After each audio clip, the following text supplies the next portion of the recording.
This guy used a hand grenade to open up a Pepsi freezer. Let's see what happened at the last. I don't know why, but my heart rate is going up. Mine too! Let me breathe for a second. 3, 2, 1.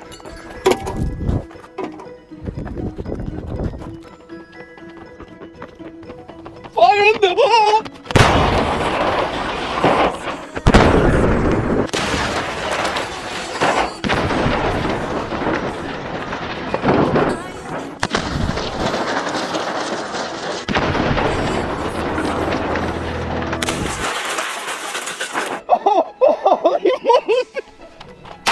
Oh, thank God I went ducking. Well, now you guys can see what's inside of a vending machine.